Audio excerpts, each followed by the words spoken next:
Just to welcome everybody. We're just going to leave a little moment here for everybody to log in and settle into your chairs and your desks for our webinar. And we'll get started right at the top of the hour. Welcome, everybody. You're all rolling in.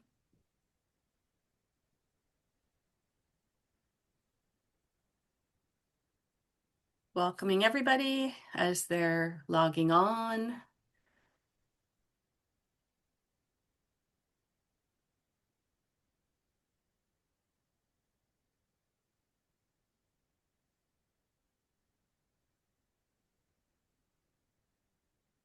All right, why don't we get started? We're at the top of the hour, wherever you are in Canada, although if you're in Newfoundland, you might be at the half hour. So why don't we get started? I'd like to welcome everybody to today's webinar hosted by the Canadian Coalition for Seniors Mental Health that we will refer to as CCSMH in the future. And my name is Betty Watson-Borg, and I will be your host today. I'm a member of the CCSMH staff team that have been working on both the research and writing the clinical guidelines on social isolation and loneliness in older adults, as well as the mobilization team. And that's what today is all about. I will be accompanied with my team members, Anna, Lisa, and Peter on the support team. They have some roles to keep everything moving forward. We are thrilled and so inspired at the interest in today's topic, finding from awareness to action, igniting our ideas for addressing social isolation and loneliness in clinical practice. And today our focus of webinar number 3 is exploring interventions. And just to note, this is webinar 3 of a 3-part series that you may be aware of already. For people that are not able to attend, we are thrilled that we had over 900 people registering for today's session, and that if you are registered and not able to attend, we will be sending a recording of the webinar out in the next week or so. And we will also be using the chat today and collating resources and insights and knowledge that you've shared from the chat as well. I would also like to share with you that for those of you that would like to have simultaneous translation in writing, as we go through the webinar, you can use this QR code to access Wordly, which will provide you with simultaneous written translation in the language of your choice. And that QR code is just in the bottom corner if you're still working on that. So I'm going to take a couple minutes just to give you a little bit of background. If you attended webinar 1 and 2, some of this will be a refresh, but for those of you joining us for the first time, we'd like to share that the mission of the CCSMH is to promote the mental health of seniors by connecting people, ideas, and resources. And CCSMH is a proud program of the Canadian Academy of Geriatric Psychiatry, which is often noted as CAGP. Before we get started, we would also like to recognize that the work to mobilize these guidelines takes place on many Indigenous territories, including the traditional and ancestral homelands of First Nations, Inuit, and Métis peoples. These territories may be under treaty, unceded, or contested. We are committed at CCSMH to advancing reconciliation and equitable health outcomes for all Indigenous people. And I encourage you and invite you to reflect for a moment on the traditional lands in which you are joining with others from today. A little bit of an outline for today's webinar. I'm going to give you a very brief outline to CCSMH and the backstory of the Canadian Clinical Guidelines on Social Isolation and Loneliness in Older Adults. I will be further introducing our 2 panelists, Dr. Michael Routledge and Rhiannon Buffett, in a moment, and we're really thrilled to have both of these subject matter experts with us today.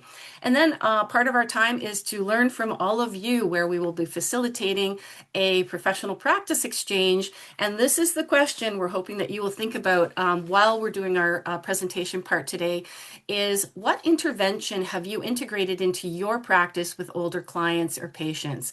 And what has been the impact?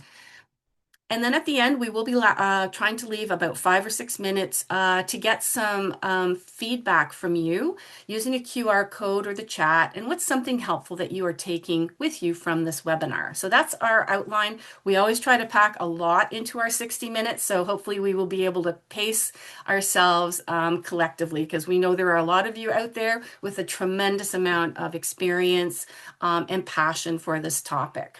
So before we jump into content, we would love to find out who's in the audience. So my colleague Anna is going to put up a poll with a question, and we would love you to participate just to get a sense of who's in the room in this Pan-Canadian webinar. So over to you, Anna.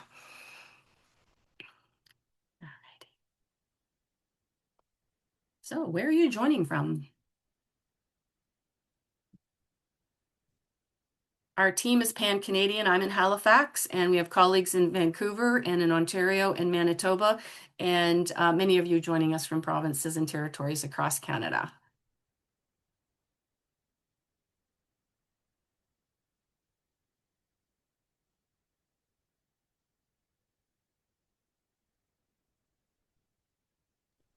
I'll leave it for a couple more seconds, Betty, and then I'll All right. end the poll. Da da da da. We need a drum roll. We get a little competitive on our team as well, based on where we're situating ourselves.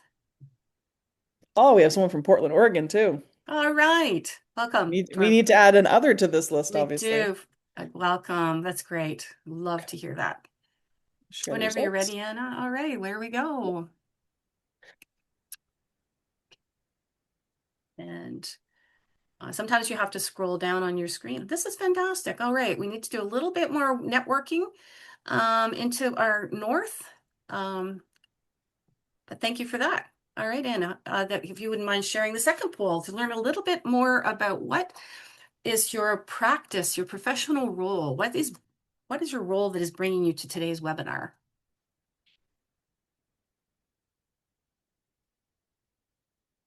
And this is where people write in, Anna, or is there a drop down?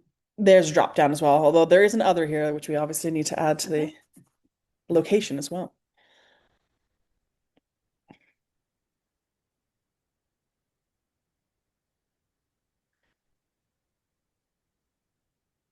Ooh, someone's with 19 students. That's awesome. Oh, wow, we have to count them. Yeah, Exactly. if you're in a group setting, we'd love to have in the chat because we're also all about data and numbers. So we were thrilled we were at 979 before we logged on today. So this might get us up over the 1,000 registrants. Give it a couple more minutes, Betty, and then I'll share it.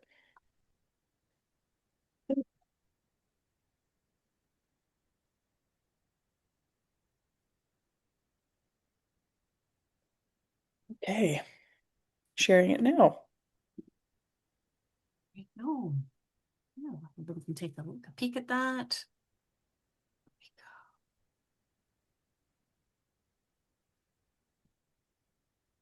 Yeah, we always get curious about where the interest comes from and also where what the other is. There's a 20% as other, so Yeah, we've if you're never other, seen. maybe put it in the chat. I'm Yeah, curious. yeah, if you've picked other or there's a subset of one of the topics that you felt forced to choose, we would love to have a sense of what that is. So welcome everybody. We are thrilled with the diversity of professional practice that's coming to this session and also our Pan-Canadian. And again, if you have any networks to the north, we would love to know about that because we continue to want to try to make some outreach to that.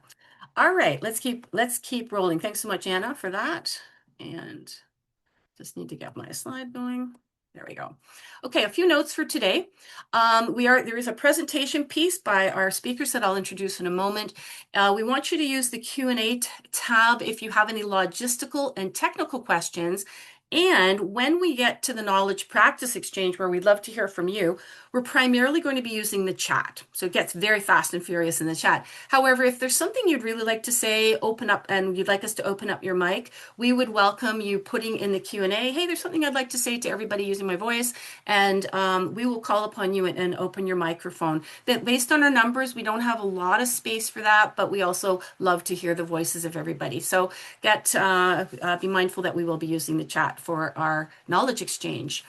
I would love to introduce our panelists before I jump into the little bit of background. That way I can pass the mic over to our panelists and you know who they are and where they come from. So Dr. Michael Routledge, MD, is a public health physician. He previously practiced as a family physician and home care program medical director. He's a medical advisor for the Manitoba Association of Seniors Communities and really working on implementing social prescribing.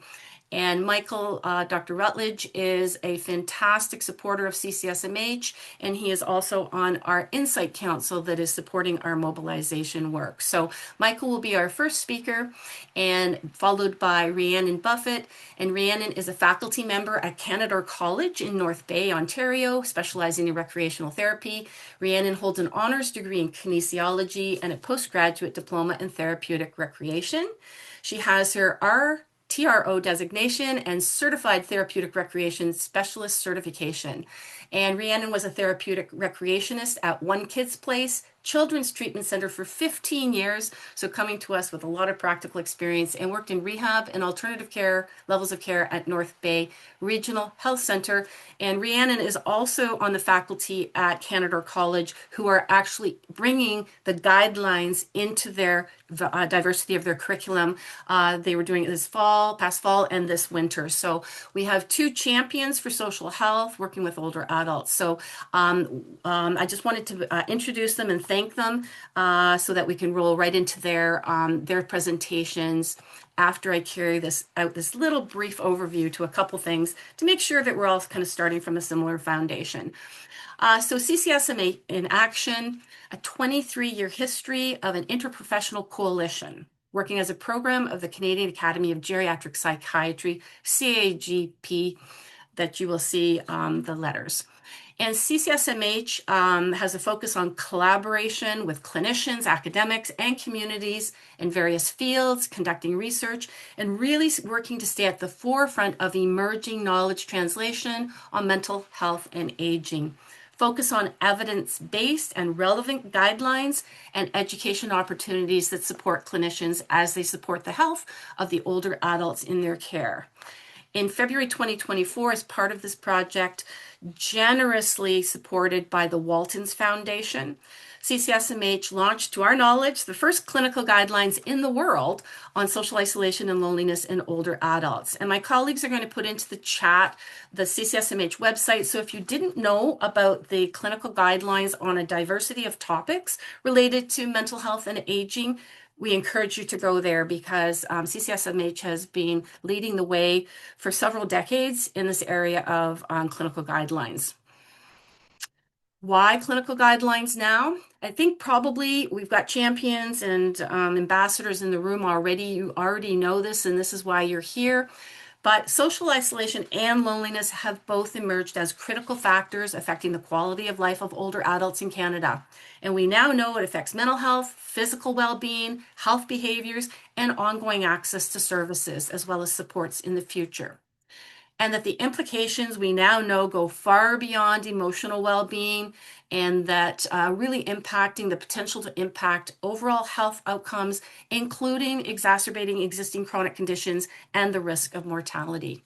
And we know through this work, there are incredible leaders in this area with healthcare and social service professionals, HCSSPs, are already doing this work to support their older adults and clients in a partnership of care as they navigate aging and health. And what we've also learned in some cases, which is why we've got this webinar series going, is that clinicians and HCSSPs may be the only contact, social or otherwise, in the life of an older adult. So a critical role. And that being said, we want to support and spark reflection and empowerment for the amazing work that's already happening, encourage other HCSSPs to think about how they might integrate social health into their practice. And lastly, just a reminder, these two words get put together a lot. They have many things in common, they have relationships, and yet they are unique. Social isolation, a measure of deficiency of the number of social relationships that a person has, whereas loneliness is that internal subjective feeling that we feel unpleasant, that our social relationships are lacking in quality or quantity compared to what we desire. You can be lonely in a crowd. You can have many connections and still feel lonely. And as importantly, you can be all by yourself and feel contentment, hope, promise, etc. So, needless to say, we really want to be clear on these definitions, not make assumptions as we go forward. So that's a little bit of an overview to CCSMH in this work and this webinar. Last thing before I pass it over to Dr. Rutledge, we have shared with you a case. There will be a PDF of this case in the chat so you can look at it in more detail. But as we're going through the three interventions today, we would love you to be thinking about Nadia and the situation that she's in, and think about what might I do with Nadia's situation? How might I work with her with some of these interventions? And our speakers will be referencing Nadia on a couple different occasions. So you can see her family situation, her demographic, and health history. Okay, and this will be available to you in the chat in a PDF so we can jump right to it. So I am going to pass the mic over to Dr. Rutledge. Thank you, Michael, for being with us, and over to you. Thanks, Betty. And actually, just while can we go back to the last slide just for a minute while I'm going to make a couple of initial comments. And having Nadia's case up while we're talking about this is helpful. So thanks again for having me today. And thanks to all of you in the audience for watching today and all the work you do daily to improve the lives of older adults in Canada and in other countries, as we've seen and heard. As someone who has worked in family medicine and public health, I've seen it at an individual patient level, as well as at a healthcare system level, the many limitations within Canada in supporting population health, wellness, and quality of life. I know I've seen many patients like Nadia, and I suspect many of you in the audience have as well. Unfortunately, connecting people like Nadia to the best services for them is often not easy. One of the primary challenges that exists in Canada and other countries in promoting population health is that many programs and services don't, for various reasons, get to many of the people who would benefit from them the most. That's one of the key reasons that initiatives like the CCSMH guidelines and social prescribing are so important. Given that many of the people who can't or don't access community-based services do access the healthcare system, it's essential to support the healthcare system to be able to identify and connect people to these community-based supports that improve health and quality of life, and also prevent the need for accessing illness care. So how do we do a better job of supporting Nadia? And I'll get to the next slide.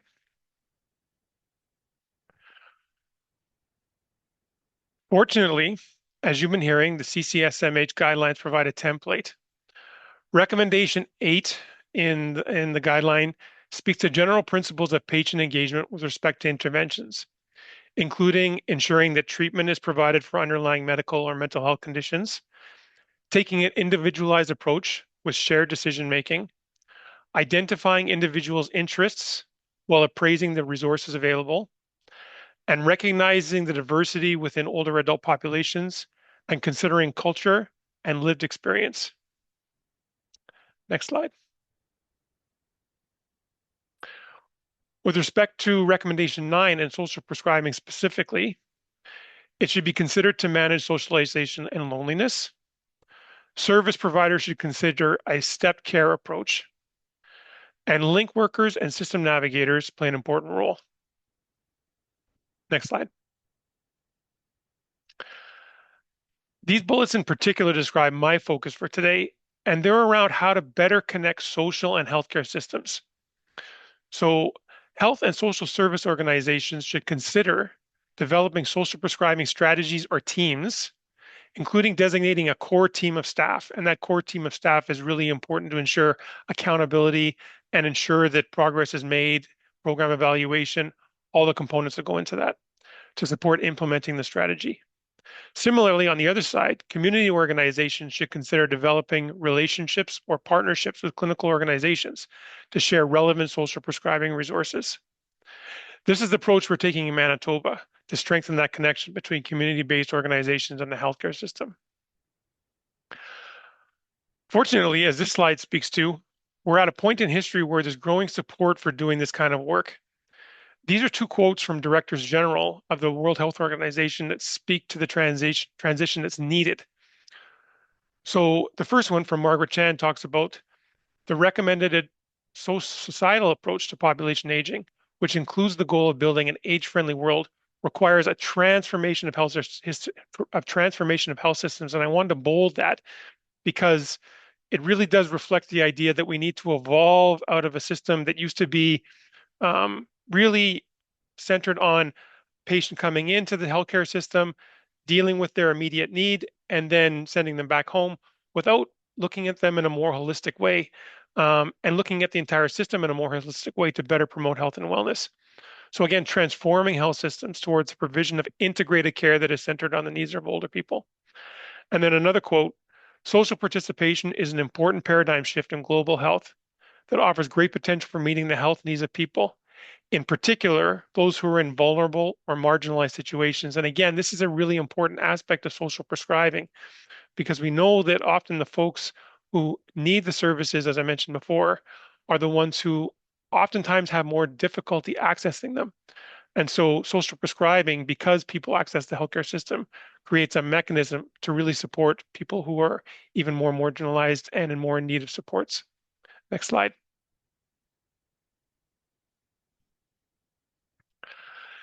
This is the World Health Organization webpage, which has information and resources on social prescribing. And in addition to support from the WHO, both that you can see on this webpage and also the previous quotes, social prescribing is being implemented in countries around the world, so there's a real momentum. Next slide. And that momentum exists in Canada. So we're seeing social prescribing becoming established in multiple locations across the country. Lots of projects going on. And again, it reflects this momentum behind social prescribing. Next slide. The Canadian Institute for Social Prescribing is an important organization in helping to lead this work in Canada and has, as this report documents, shows some of the evidence that exists and is growing, showing the impact of social prescribing and how well it works. Some of the evidence is starting to emerge, shows people that are locations that use social prescribing see reduction in emergency room visits. They see reductions in hospitalizations. They see improvements in self-reported patient and client health. And they see an overall cost savings. So the benefits are impressive. Next slide. In Manitoba, our Manitoba Association of Senior Communities, has focused on three areas of work to promote social prescribing. Priority one is around engaging doctors and healthcare professionals. So meeting with these healthcare providers to talk to them about social prescribing, make sure they understand the ideas and engage with them on questions they might have. The second is on community engagement. So working with what we term in Manitoba senior resource coordinators who are doing a lot of the connecting work in Manitoba and other community-based senior services. And then this idea of, again, brokering system change. So it's one thing to talk to providers, but you have to create the environment for the providers to be able to succeed and for clients and patients to be able to get access to services. And that's not easy, particularly in the healthcare system. So you need to be very purposeful in addressing the challenges and making changes within the healthcare system. Next slide.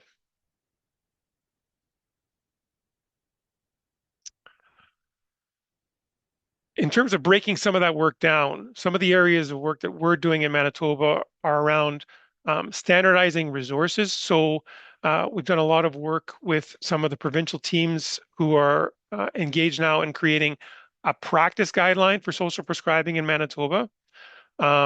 We've also initially and early on, we developed a referral form for social prescribing that's now integrated into electronic medical records throughout Manitoba. And this was a really important tool, which I'll show you in just a minute, to enable that connection. In addition to the referral form and the practice guideline, we've also been engaged on developing a care plan template and ensuring that each of the regional health authorities in Manitoba have a lead uh, in their systems to enhance and develop the social prescribing programming in the regional health authorities and with local providers. A really important piece of any healthcare system change or programming is to have good evaluation. So that's an important piece of some of the work we're doing right now. We're working on developing key performance indicators. We're working on developing dashboards and data collection processes.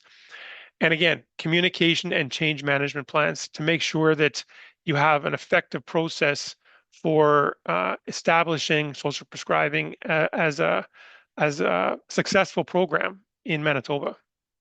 Next slide. This is the referral form that I spoke to that we've developed. And what we did was we created a template that we then allowed each of the regional health authorities in Manitoba to adjust as they saw fit, so that it's successful in their local area, because each of the contexts is a bit different. We kept it very simple. It's one page. The goal was to make sure that healthcare providers don't feel that this is an onerous piece of work, that it's quick and easy for them to complete. Um, and it's still a work in progress. So one of the pieces that we've included here, for example, is their reason for referral. We've got some categories in here, but we're tweaking this and changing this as we need to.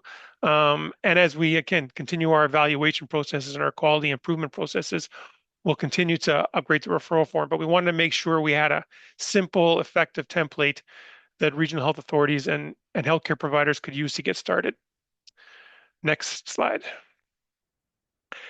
In Manitoba, some of the advantages we have, we're lucky in the sense that the senior resource coordinators that I mentioned before are well established in communities around Manitoba and already have relationships with the regional health authorities who support some of the funding between community-based senior centers and the resource coordinators. So that's really enabled us to create the connections between the healthcare system and the community-based senior centers, the senior resource coordinators.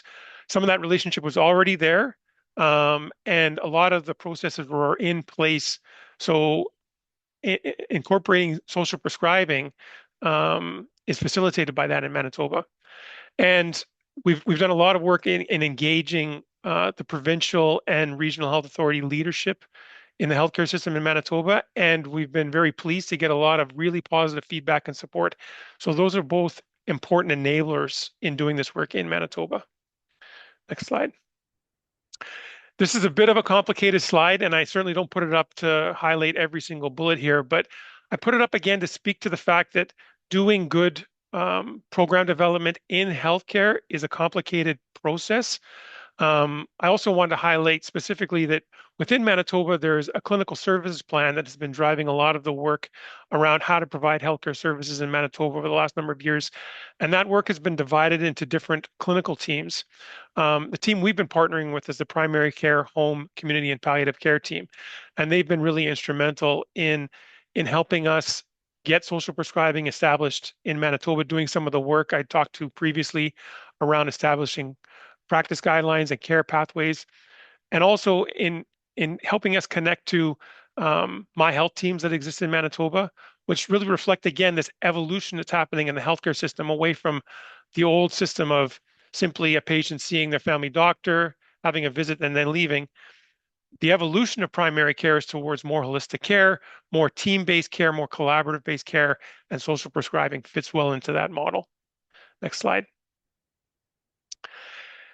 And along that line, more and more healthcare systems are being expected to not just show that they're providing visit access, which is important, but in fact, actually enhancing patient care, improving population health, addressing and improving health equity, at the same time reducing costs. And social prescribing shows that it impacts on all of the areas.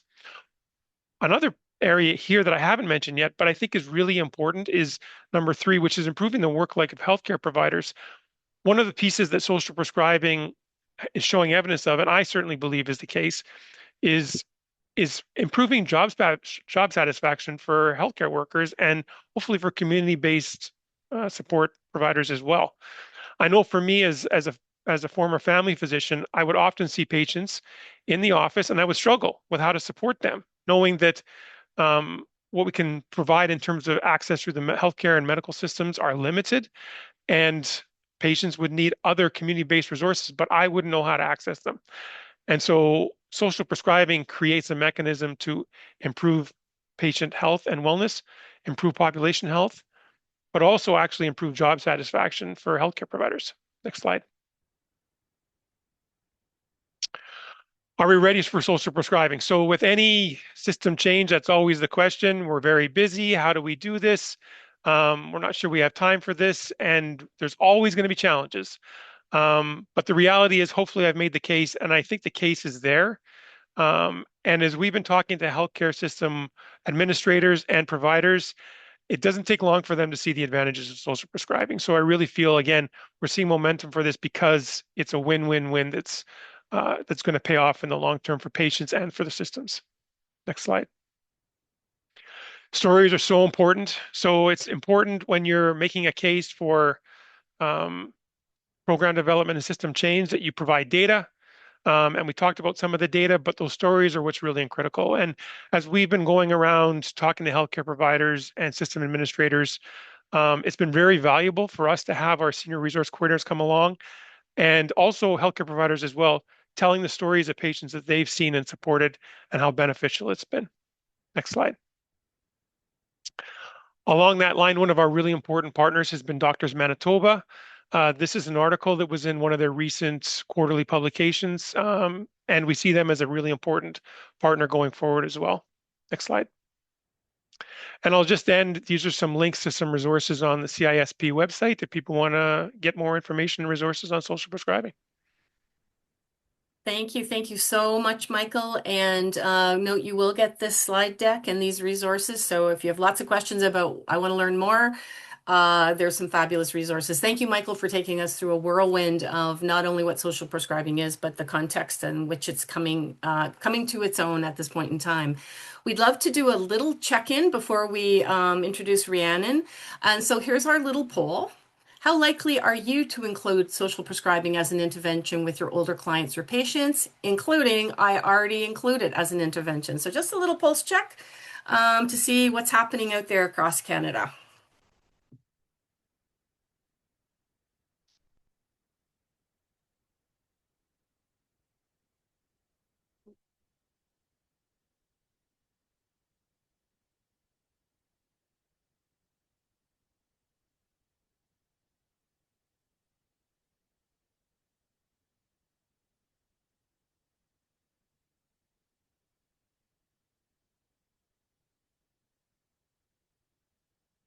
What are we seeing now, Anna? We're going to keep rolling along. So what's our poll say? We're just getting a few final responses. And I'll end it now. All right. Here we go. Look at that. 45% already. We've got a couple that are not likely, and we know sometimes that just is a relationship with the role that you have.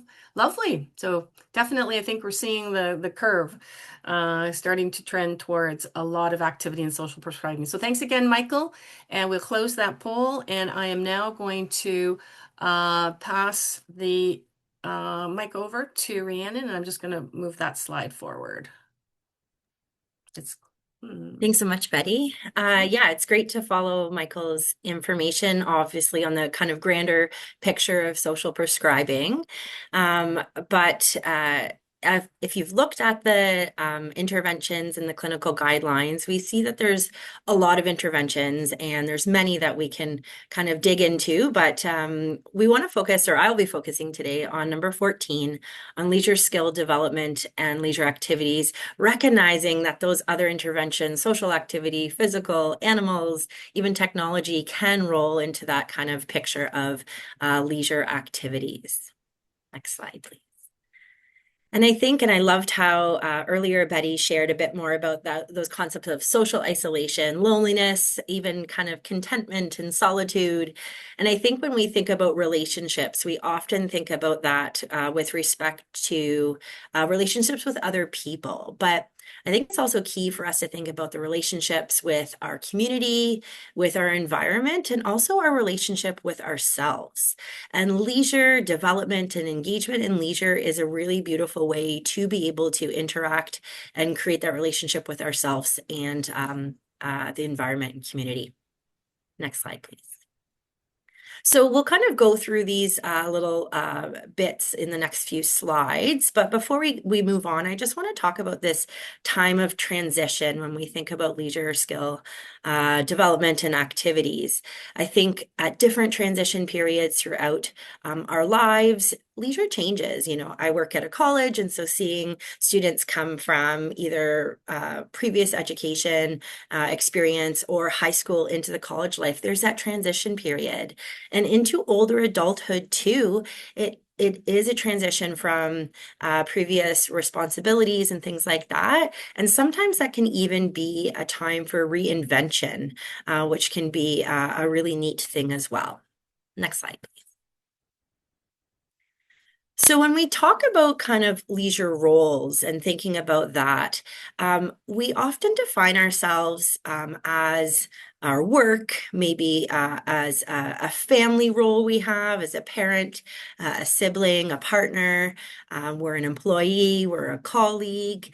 And when those things change, maybe if you were a parent or are a parent and then, you know, children are grown or you've retired, we kind of have to be like, well, what am I now and who am I now?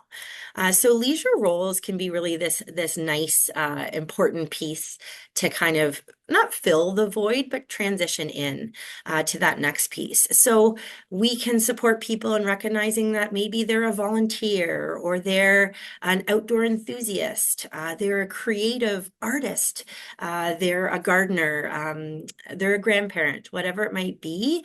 And with those leisure roles, there's this really nice piece that the leisure roles might then kind of flow into scheduling our activities in our week, use of time and resources. So if I'm a gardener, I'm going to, you know, make sure at certain points in the year that I'm outside and I'm in my garden.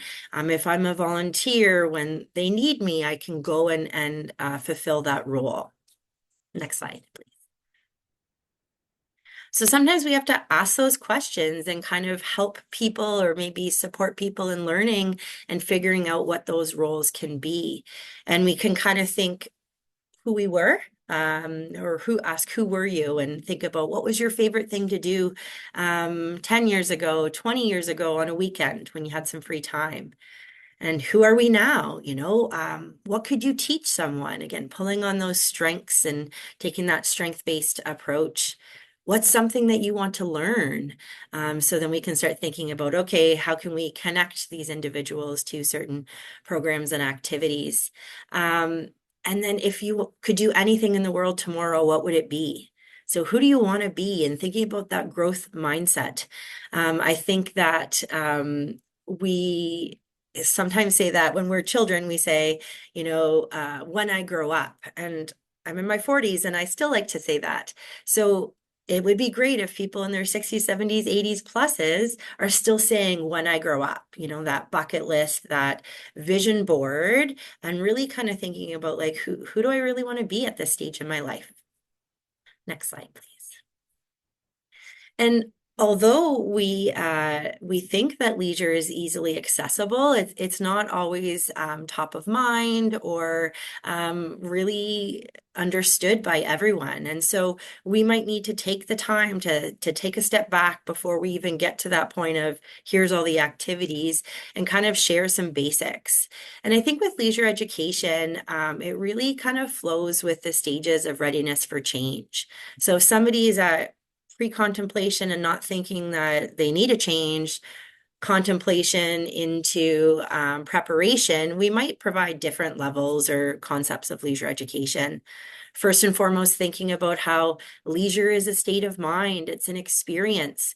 So my leisure and your leisure is different. If I bring, let's say I grabbed Betty and we headed out to the pickleball court, and Betty's kind of not really into it, and then didn't have very much fun, that might have been my leisure experience, but Betty not so much. And so it's really unique to each individual.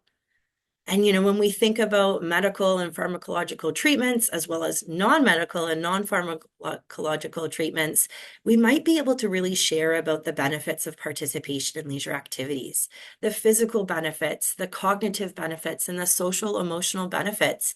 People might not recognize how going for that walk or volunteering or joining, a book club can really support our overall well-being. And with types or context of leisure, I think that in my experience, a lot of people sometimes think that leisure is group-based or really physical in nature, but it's really, really diverse. It can be creative, it can be on our own, it can be out and about, it could be on at home. So really kind of, spreading the diversity and the variety of leisure will be important to share. And then again, some people will need, and this is that social prescribing and that connection and information. So sharing of leisure resources. So if somebody brings up yoga, we can share about the YMCA that happens to be around the corner from where they live, or the Seniors Active Living Center that is on their bus route. So maybe sometimes sharing that information will provide people kind of into that preparation and action phase of engagement. And again, through these life transitions, we have to recognize that things look different at different periods and different time points. We're supporting a family member that's about to turn 90 next month with this idea of what does being a reader look like right now. They've been an active reader, and that's actually our relationship is that shared love of reading. But their vision's changing. And so how does that I open a book and I read every day look for them now? Does it shift into audiobooks? Does it shift to large print books that are always available at the library? Or is it that e-reader where you can make the font as big as you want? It's still that role of being a reader. It just looks a little different. Next slide. And I think too, when we think about leisure, we have to kind of balance it out a little bit. And so it's not realistic for people to engage. And when I think about Nadia being at home all day or Monday to Friday on their own, it's not realistic for that person to engage in leisure all day long. And so there's a time and a place for leisure. There's a time and a place for our other responsibilities, taking care of our personal self, things like that. And we can also, again, like I've been saying, we can think about that balance of there's a time and a place to go out in the community and access programming, and there's a time and a place to do those things at home. If I want to read a book, I don't go anywhere. I sit on my couch with a heating pad and a cup of tea and read a book. We can also think of that balance of, once a week I go to a group activity, and the other time I'm doing this self-directed leisure. I've decided to puzzle. I've decided to knit. I've decided to paint. Which I think that self-directed leisure also is really neat because it can be spontaneous. Right? We don't have to think ahead and book the bowling alley or, text a group of people to say, let's connect at this point. And so there's that really nice piece where we can think about the balancing point. And just a couple visuals as we kind of move forward here. Some people might need visual prompts or just ideas. And so this is an example of a menu that I created as someone was leaving hospital to return home individually or like living independently. So just that kind of cue to give them some ideas. And we use our phones, we use our reminders, we use our calendars to wake up, to drop off our car to the mechanic, to have our doctor's appointment. Let's encourage people to add in that weekly morning walk, to add in that prompt to text or call a friend to have that coffee date. We have to kind of think about how we can use this technology with a leisure lens. And so just maybe I'll kind of encourage you to think about Nadia as we move along, but what are those roles for Nadia, right? What are some established roles that we can kind of elaborate? What are some new roles for Nadia?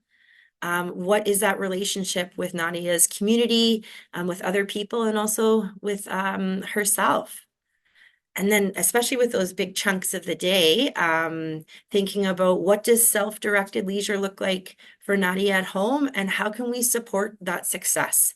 What strategies can we put in place so Nadia can feel comfortable and happy when their loved ones get home? Thank you. Thank you so much, Rhiannon. So much there, so much to unpack, and so appreciate your sharing your experience and some of your examples. We'd love to check in with you before we jump to our knowledge exchange. So a round of appreciation to Rhiannon, and we would like to know from your perspective and experience, how likely are you to include leisure activities, of which there are many, as an intervention with your older clients or patients, or if you are already doing that as part of your practice? We'd love to find out what's happening with you and in your practice.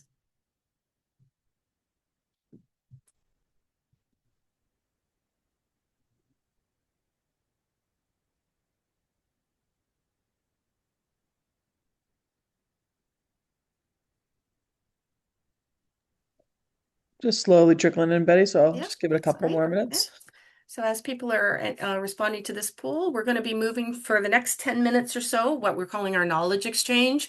We have that open-ended question is how are you practically bringing either social prescribing and or any of the interventions into your practice? What's something that works for you? What's the impact? Sharing any tips or strategies that are working for you. And as mentioned, we will be collating harvesting the chat and sending that back out to everybody so that you can have a copy of all the different things that were shared with you. So you can be thinking about that. We'll have a slide that has the question, but you can even start populating the chat if you want to at this point in time. So there we go. Again, lots of, as we expected from this group, lots of implementation of leisure activities for supporting the social health of your older adults and patients. And in some cases, we understand the not likely is potentially as part of your part of your role might be more administrative, etc. So thanks, everybody. Thank you, Rhiannon, for that, bringing your expertise into the very fast-moving 10 minutes that we had available. Alrighty, let's move to the next slide.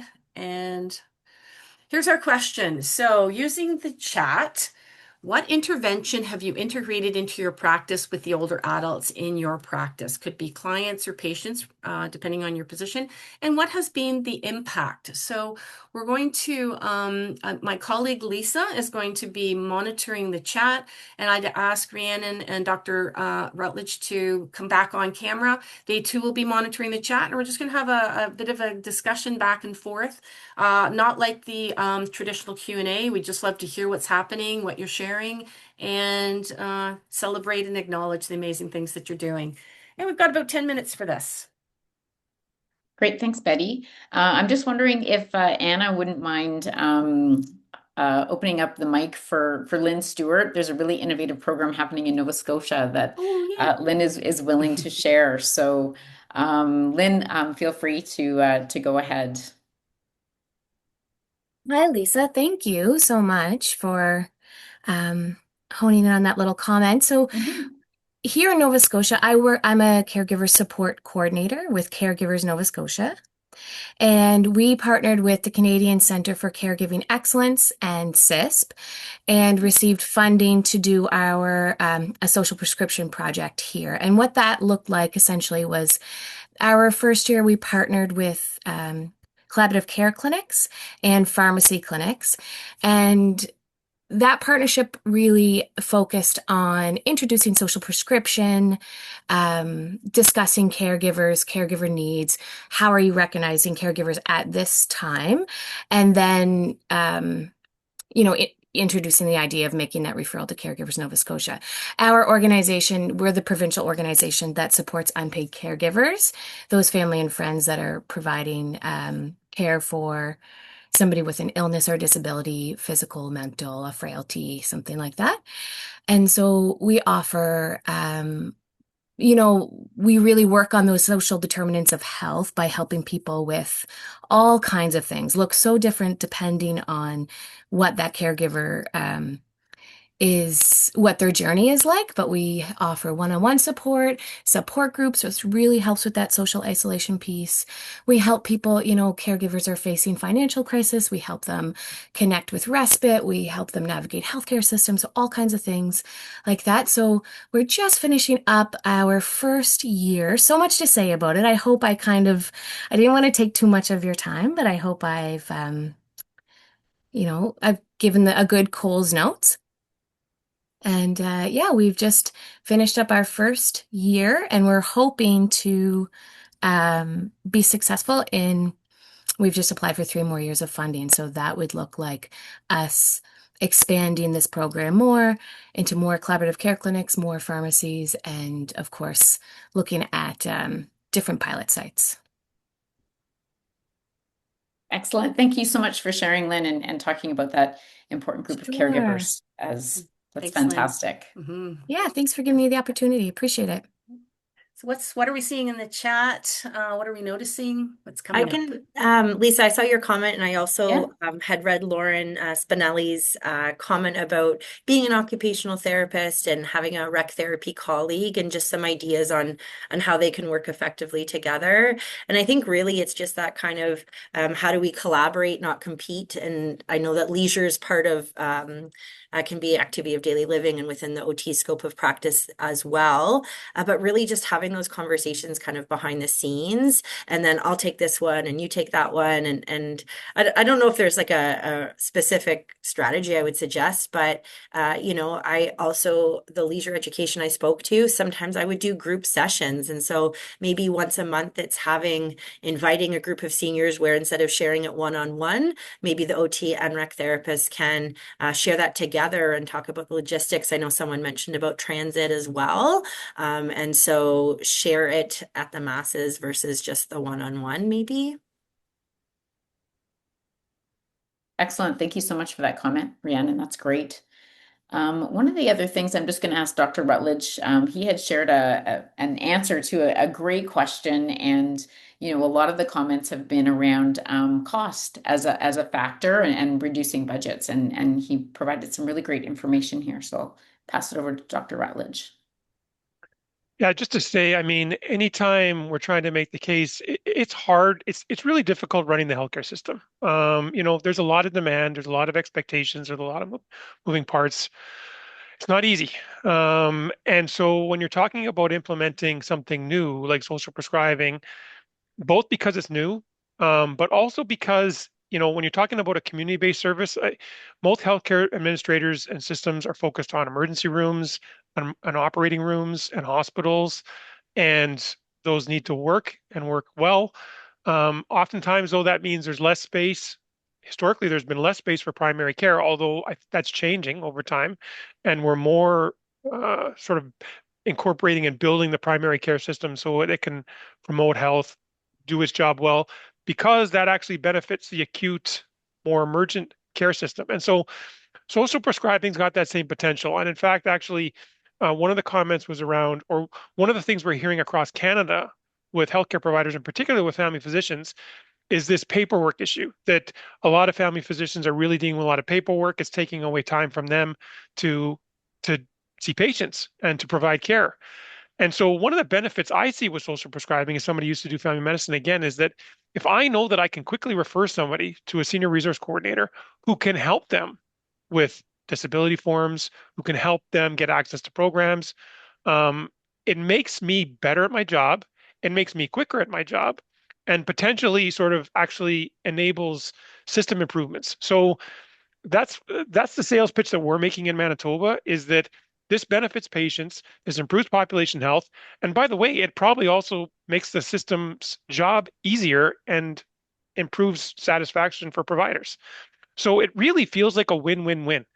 And so my answer to the question that was asked was that anybody who's working on developing social prescribing systems and connecting them to the healthcare systems, be persistent, be patient. It's not going to happen overnight.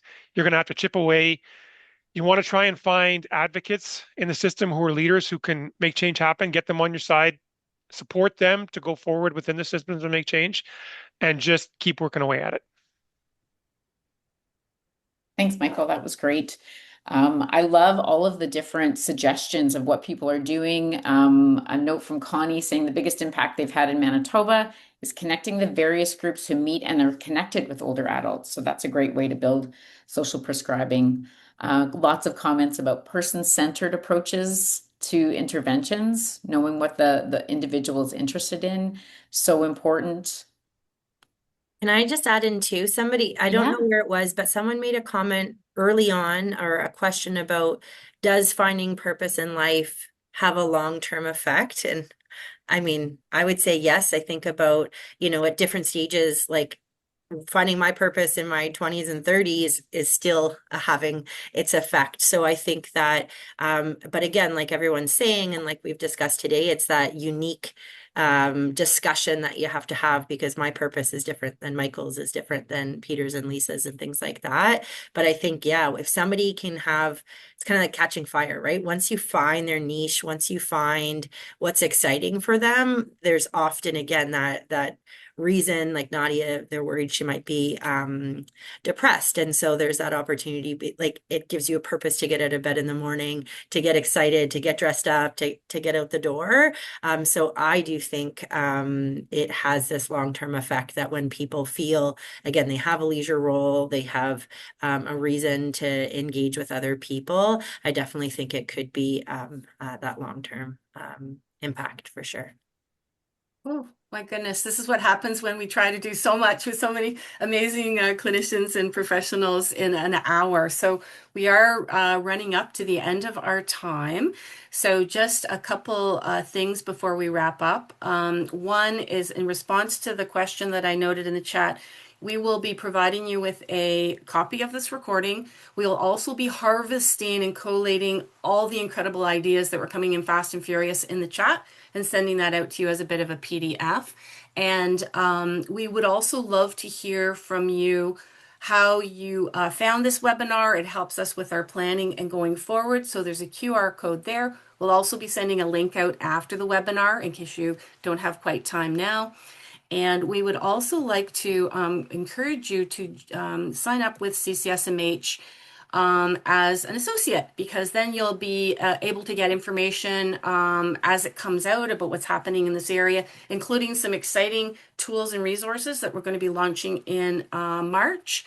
And also in late February, March, there's actually going to be a social media campaign where we will be sharing more tips, processes, strategies, ideas from your peers out in the field who have identified what they're doing in this area and the impact that it's having. So if you want to stay in touch, we encourage you to sign up and stay in touch.